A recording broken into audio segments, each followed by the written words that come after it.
¿Biopsias? ¡Qué fácil! ¿Seguro?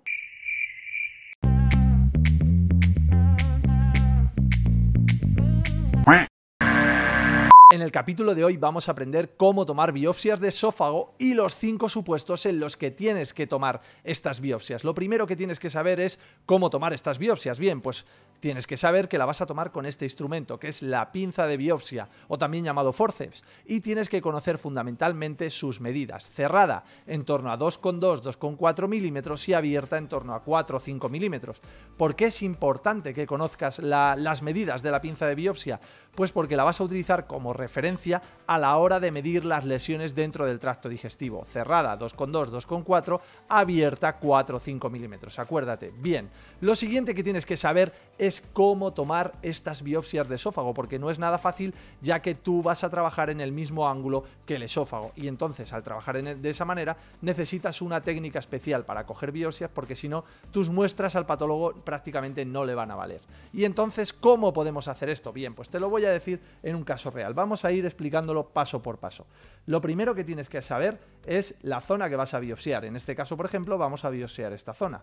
Pues una vez que lo tenemos claro, abrimos la pinza de biopsia, la posicionamos en la zona que queremos biopsiar y, como has visto, hacemos un ligero movimiento con la punta del endoscopio hacia abajo para orientar la pinza de biopsia. Ese movimiento es clave y lo hacemos con la pinza de biopsia muy cercana a la óptica, porque si lo hacemos a distancia este movimiento no va a salir, la transmisión de movimiento no va a ser igual de efectiva.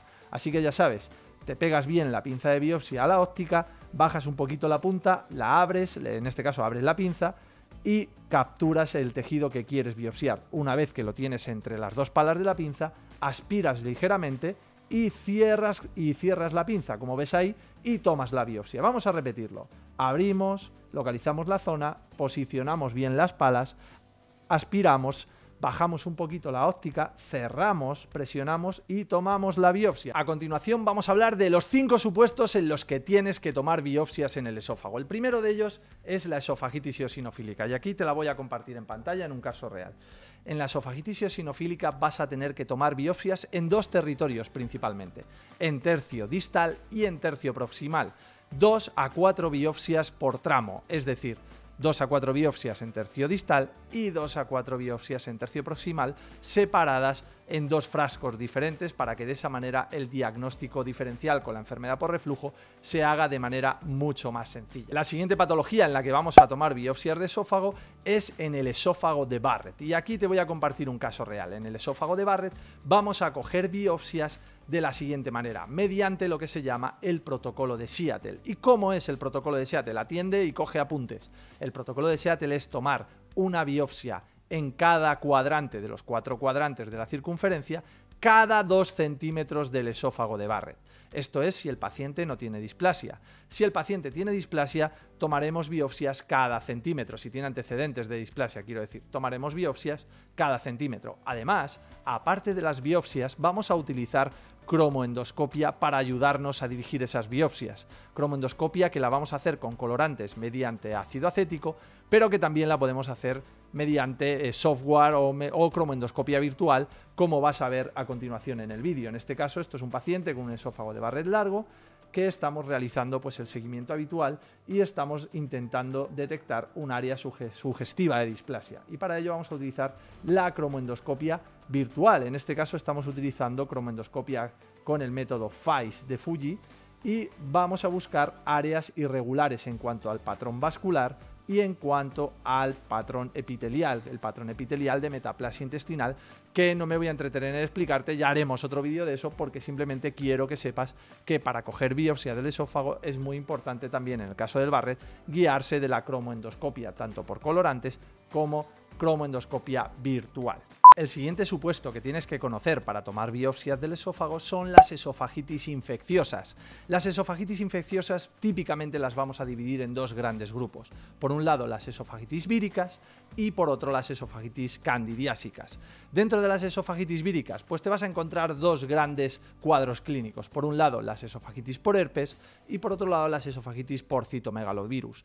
La diferencia entre una y otra básicamente es que las esofagitis por herpes se van a manifestar con pequeñas ulceraciones a lo largo de todo el recorrido del esófago, y la esofagitis por citomegalovirus habitualmente es una única úlcera grande que está afectando al epitelio del esófago. Lo que tienes que saber en este caso es que tienes que tomar biopsias siempre, tanto del borde como del fondo de la escara. Por otro lado, en cuanto a las esofagitis por cándida, lo que tienes que saber es que habitualmente si ves esos exudados algodonosos aislados en la mucosa del esófago, típicamente en pacientes que toman corticoides o en pacientes que toman, por ejemplo, corticoides inhalados, que es muy frecuente verlo, si estás seguro que prácticamente seguro que estos son cándidas, no haría falta tomar muestras porque no van a modificar prácticamente nada el tratamiento. Pero lo que sí que tienes que saber es que en el caso de que vaya a haber una modificación del tratamiento es muy importante que tomes muestras, porque incluso hay pacientes con candidiasis esofágica recurrente o candidiasis esofágica refractaria a tratamiento en los que necesitamos realizar cultivos. Y aquí te voy a poner un caso real. Esto es una paciente, en este caso es un paciente, en el que vamos a tener una esofagitis por cándida crónica, una esofagitis candidiásica recurrente, que incluso ha originado una estenosis de esófago por esa inflamación crónica. Esta estenosis de esófago al final lo que va a producir es un círculo vicioso. Debido a que hay una estenosis, el alimento se retiene, y debido a que se retiene el alimento se produce una colonización por hongos con mayor frecuencia.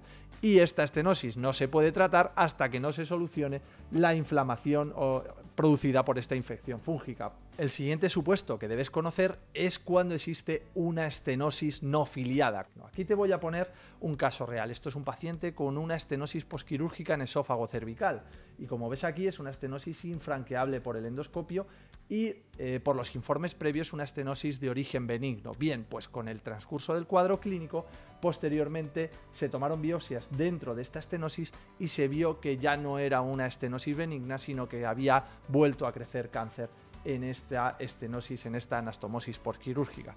Y como no, lógicamente, ante la presencia de una neoplasia, como es el caso que te pongo aquí, cuando nos encontramos una estenosis irregular de claramente aspecto neoplásico, como podemos ver aquí, debemos obligatoriamente coger biopsias. ¿Y cuántas biopsias tenemos que coger? Bien, pues lo recomendado es coger un mínimo de 6 muestras para que el patólogo de esta manera pueda tipificar claramente cómo es esta neoplasia y de qué origen es. Y como veis aquí, pues claramente el aspecto es neoplásico, un epitelio irregular, abollonado, con sangrado espontáneo, en el que no se reconoce ninguna estructura glandular, en el que existe una aberración completa del patrón vascular. Claramente esto es una estenosis neoplásica y que lógicamente tenemos que biopsiar. Y si quieres, pues te suscribes al canal, a este tío de aquí le das en la cabecita, y si no, como te dije otras veces, le das a este vídeo. Este vídeo es nuestro, y si no es nuestro, te lo está recomendando YouTube, así que dale, dale y sigue divirtiéndote.